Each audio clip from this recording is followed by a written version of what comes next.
Yes, അപ്പോൾ ഈ March 31 എന്ന് പറയുമ്പോൾ ഈ ഒരു അധ്യയന വർഷത്തിന്റെ കൂടി ഒരു അവസാനമാണ്. അതോടൊപ്പം തന്നെ ഈ സർക്കാർ ഉദ്യോഗസ്ഥ തലങ്ങളിൽ അടക്കം ഈ വിരമിക്കലിന്റെയും കൂടി ഒരു സമയമാണ്. അപ്പോൾ നിരവധി അധ്യാപകരാണ്, കുട്ടികളുടെ പ്രിയപ്പെട്ട അധ്യാപകർ കോളേജിന്റെയും സ്കൂളിന്റെയും ഒക്കെ പടി കടന്നു പോകുന്ന വാർത്തകൾ നമുക്ക് മുന്നിലേക്ക് എത്തുന്നുണ്ട്. അങ്ങനെ പ്രിയങ്കരനായ ഒരു അധ്യാപകൻ അദ്ദേഹത്തിന്റെ ഔദ്യോഗിക ജീവിതം അവസാനിപ്പിച്ച കഥ വരുന്നത് കോഴിക്കോട് നിന്നാണ്. മലബാർ ക്രിസ്ത്യൻ കോളേജിലെ പ്രിയങ്കരനായ അധ്യാപകൻ പ്രൊഫസർ MC വസിഷ്ഠ വിരമിച്ചു. 27 വർഷത്തെ അധ്യാപക ജീവിതത്തിൽ നിന്ന് വിരമിക്കുന്ന വസിഷ്ഠ മാഷിന് വിട പറയുകയാണ് MCC. ക്രിസ്ത്യൻ കോളേജിന്റെ പ്രശസ്തിയുടെ വഴികളിലെല്ലാം MC വസിഷ്ഠ എന്ന അധ്യാപകന്റെ അടയാളങ്ങളുണ്ടായി. 1996 MC വസിഷ്ഠ് ചരിത്ര അധ്യാപകനായി കോഴിക്കോട് മലബാർ ക്രിസ്ത്യൻ കോളേജിലെത്തിയത്. 27 വർഷത്തിനിപ്പുറം ക്യാമ്പസ് ഒരുപാട് മാറി. പക്ഷേ അന്നും ഇന്നും കുട്ടികൾക്കിടയിലാണ് വസിഷ്ഠ് മാഷ്. ഞാൻ ആദ്യം ഇവിടെ വരുന്നൊരു ഗസ്റ്റ് ലെക്ചർ ആയിട്ടാണ് 1995 നവംബർ 20. അതിനുശേഷം ഒരു വർഷത്തിന് ശേഷമാണ് ഇവിടെ ഒരു സ്ഥിരാധ്യാപകനാവുന്നത്. അന്ന് പ്രീ ഡിഗ്രി ഉള്ളൊരു സമയമാണ്. അന്നായിരുന്നു ക്യാമ്പസിൽ ചിത്രശലഭങ്ങൾ പറന്നിരുന്നൊരു കാലം എന്നൊക്കെ നമുക്ക് വിശേഷിപ്പിക്കാവുന്നൊരു കാലം. എനിക്കിവിടെ ആദ്യമായിട്ട് പഠിപ്പിക്കാനുണ്ടായിരുന്നത് ഒരു 80 കുട്ടികളുള്ള ഒരു ഫസ്റ്റ് പ്രീ ഡിഗ്രി ക്ലാസ് ആയിരുന്നു.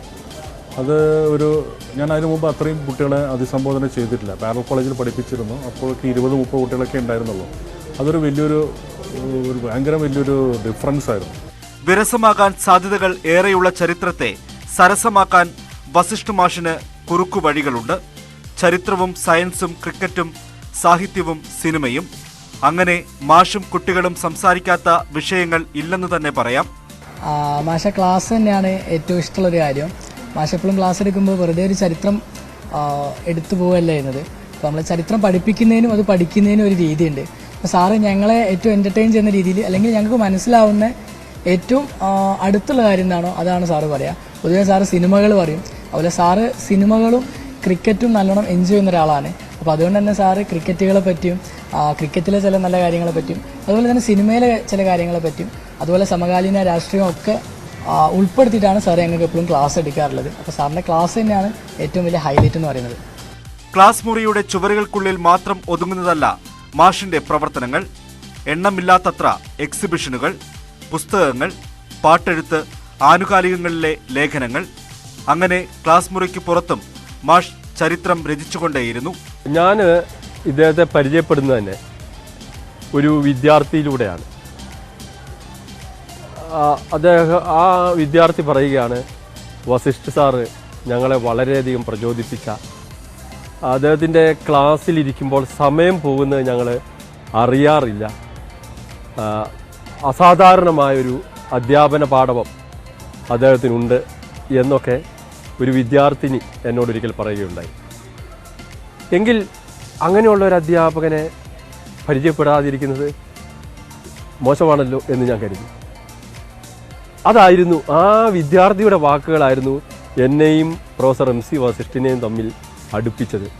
അത് ഇന്ന് വരെ തുടരുന്നു എന്നതിൽ സന്തോഷമുണ്ട്, അതിൽ അഭിമാനമുണ്ട്. ടെക്നോളജി അതിവേഗം വളരുന്ന കാലത്ത് മാഷിനും കുട്ടികൾക്കുമിടയിൽ ജനറേഷൻ ഗ്യാപ്പ് തോന്നിയിട്ടുണ്ടോ എന്ന് ചോദിച്ചാൽ മറുപടി ഇങ്ങനെയാകും. എനിക്കൊരിക്കലും ഫീൽ ചെയ്തിട്ടില്ല.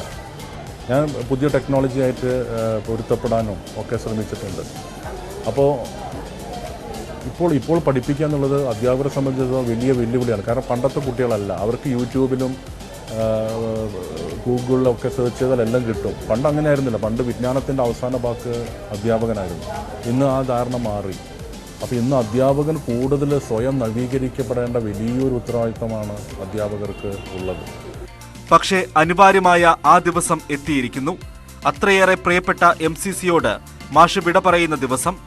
ഔദ്യോഗികമായി വിരമിച്ചാലും കുട്ടികൾക്കിടയിൽ തന്നെ വസിഷ്ഠ് മാഷ് ഉണ്ടാകുമെന്നുറപ്പ്. ന്യൂസ് 18 കോഴിക്കോട്.